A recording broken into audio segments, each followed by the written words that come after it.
চাপাই নবাবগঞ্জের মুসলমান, তোমার আমার পয়গম্বর শুধু দুনিয়াতেই উম্মতের জন্য কেঁদেছেন না রে না, তোমার আমার পয়গম্বর ওই যে জান্নাতের মধ্যে শুয়ে আছেন, ওই যে রিয়াজুল জান্নাতের মধ্যে শুয়ে আছেন, রওজাতুল আতহারের মধ্যে শোয়া ওই পয়গম্বর কবরের মধ্যে এখনো শুয়ে শুয়ে কাঁদেন উম্মতি উম্মতি। পয়গম্বর এখনো কাঁদেন উম্মত, উম্মতের জন্য এখনো কাঁদেন। শুধু যে কবরের মধ্যেই কাঁদবেন না বাবা এমনটা না, তোমার আমার পয়গম্বর তোমাকে আমাকে জাহান্নাম থেকে বাঁচাবার জন্য ওই হাসরের ময়দানেও উম্মতি উম্মতি উম্মতি বলে কাঁদবে।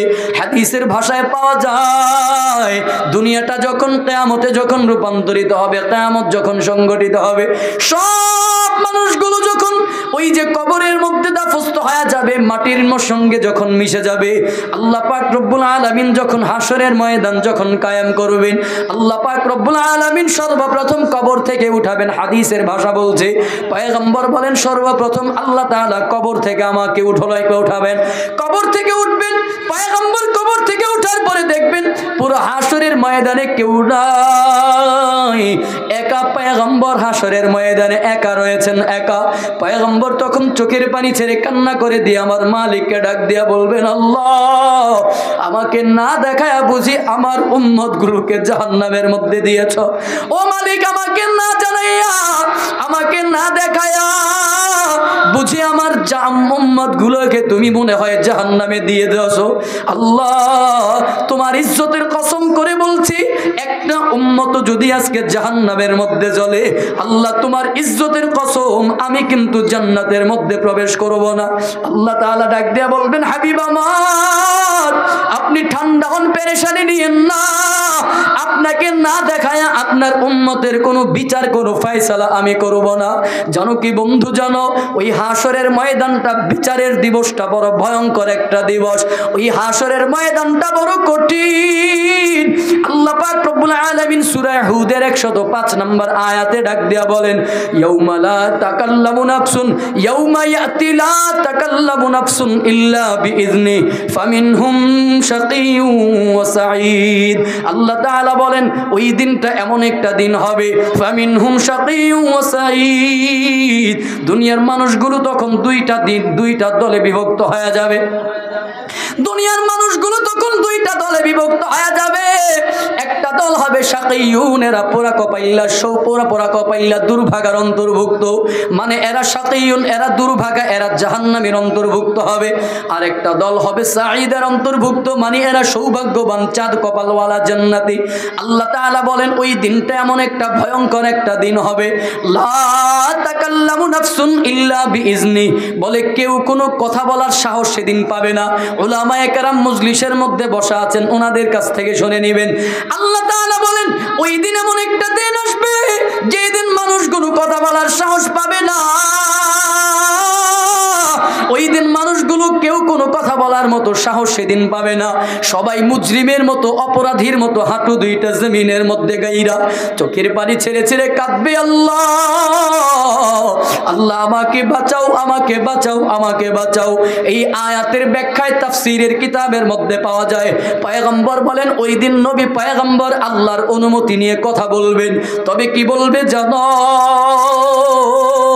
ইয়াকুলু আদমু সাফিউল্লাহি আলাইহিস সালামু নাফসি ওয়া ইয়াকুলু নূহ নাজিহুল্লাহি আলাইহিস সালামু নাফসি ওয়া ইয়াকুলু ইউসুফ সিদ্দিকুল্লাহি আলাইহিস সালামু নাফসি ওয়া ইয়াকুলু ঈসা রূহুল্লাহি আলাইহিস সালামু নাফসি। জানো কি বন্ধু, জানো ওই দিন আদম নবী বলবে আল্লাহ আমাকে বাঁচাও। ওই দিন কোন উম্মতের কথাও না, ওই দিন স্ত্রী সন্তানের কথাও না, ওই দিন আদম নবী বলবে আল্লাহ আমাকে বাঁচাও, আমাকে বাঁচাও। নূহ নবী বলবে আল্লাহ আমাকে বাঁচাও, আমাকে বাঁচাও, আমাকে বাঁচাও। ইউসুফ নবী বলবে আল্লাহ আমাকে বাঁচাও, আমাকে বাঁচাও। ইউনুস নবী বলবে আল্লাহ নাফসি আমাকে বাঁচাও। ইউসুফ নবী বলবে আল্লাহ আমাকে বাঁচাও, ইব্রাহিম খলিলুল্লাহ বলবেন আল্লাহ আমাকে বাঁচাও, ইসমাইল জাবিহুল্লাহ বলবে আল্লাহ আমাকে বাঁচাও, ঈসা রূহুল্লাহ বলবেন আল্লাহ আমাকে বাঁচাও। এক কথায় আদম নবী থেকে ঈসা রূহুল্লাহ পর্যন্ত যত নবী পয়গম্বর এসেছে সব নবীরা মুজরিমের মতো, অপরাধীর মতো চোখের পানি ঝেড়ে ঝেড়ে বলবেন নফসি নফসি নফসি, আল্লাহ আমাকে বাঁচাও, আমাকে বাঁচাও, আমাকে বাঁচাও। জানো কি বন্ধু, জানো ওই দিন তোমার আমার পয়গম্বর কি বলবে জানো?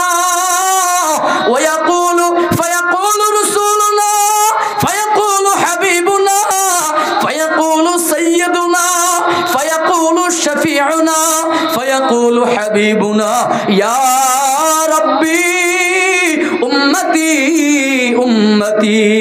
আল্লাহু আকবার বলেন না। ওই দিন আপনার আমার পয়গম্বর না না নিজের কথা বলে বলে কান্না করবে না।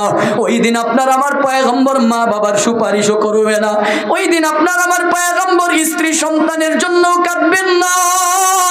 ওই দিন তোমার আমার পয়গম্বর বন্ধু বান্ধবের জন্য কাঁদবে না। ওই দিন তোমার আমার পয়গম্বর আত্মীয় স্বজনের জন্য কাঁদবে না। ওই দিন তোমার আমার পয়গম্বর শুধুমাত্র তোমাকে আমাকে এই উম্মতদেরকে জাহান্নামের আগুন থেকে বাঁচাবার জন্য চোখের পানি ছাড়ে ছেড়ে কেঁদে কেঁদে বলবেন আল্লাহ আমার উম্মতকে বাঁচাও, আমার উম্মতকে বাঁচাও, আমার উম্মতকে বাঁচাও। পয়গম্বর সেদিন পাগল পারা হয়ে যাবে। আল্লাহর কসম করে বলে যাই বাবা, ওই দিন এই আপনাকে আমাকে বাঁচাবার জন্য পয়গম্বর বড় পাগল হয়ে যাবে। ও বন্ধু আমার, এজন্য মুহাব্বতের সাথে আওয়াজ করে বলবেন ওই মায়ার নবীর প্রতি মুহাব্বত ভালোবাসা আমাদের অন্তরে আছে না না? পয়গম্বর বলেন লা ইউমিনু আহাদুকুম হাত্তা আকুনা আহাব্বা ইলাইহি মিন ওয়ালিদিহি ওয়া ওয়ালাদিহি ওয়ান নাসি আজমাইন। আনাস বিন মালিক রাদিয়াল্লাহু তাআলা আনহু থেকে বর্ণিত, পয়গম্বর বলেন তোমাদের মধ্য থেকে ততক্ষণ পর্যন্ত কেউ ঈমানদার হতে পারবে না, পরিপূর্ণ ঈমানদার হতে পারবে না। বলে কতক্ষণ?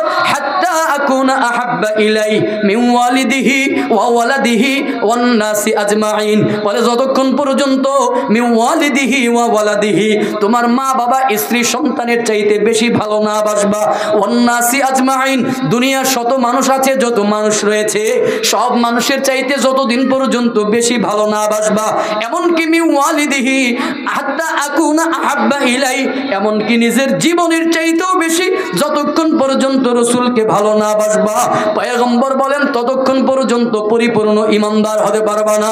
একটু মুহাব্বত করে আওয়াজ করে বলবেন ওই মায়ার নবীর প্রতি আমাদের নিজের জীবনের চাইতেও বেশি ভালোবাসা অন্তরের মধ্যে আছে না নাই?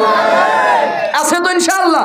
তাহলে ওই মায়ার নবীর আদর্শকে বাস্তবায়ন করব, রাজি আছি ইনশাআল্লাহ? ওই মায়ার নবীর চরিত্রের অনুসরণ করব, রাজি আছি ইনশাআল্লাহ? আল্লাহ তাআলা এজন্যই বলেছেন লাকাদ কানা লাকুম ফি রাসূলিল্লাহি উসওয়াতুন হাসানা। পয়গম্বরের আদর্শটাকে শুধুমাত্র বুঝাবার জন্য এত কথা বললাম। যদি কথার মধ্যে কেউ কষ্ট পেয়ে থাকেন মাফ করে দিন। রাসূলের চরিত্রের অনুসরণ করব, রাজি আছি তো ইনশাআল্লাহ? রাসূলের চরিত্রের আদর্শের অনুসরণ করব, রাজি আছি তো ইনশাআল্লাহ? পয়গম্বরের মুহাব্বত নিয়ে, ভালোবাসা নিয়ে আল্লাহ তাআলা আমাদেরকে দুনিয়া থেকে বিদায় হওয়ার তৌফিক দান করুক, আমিন।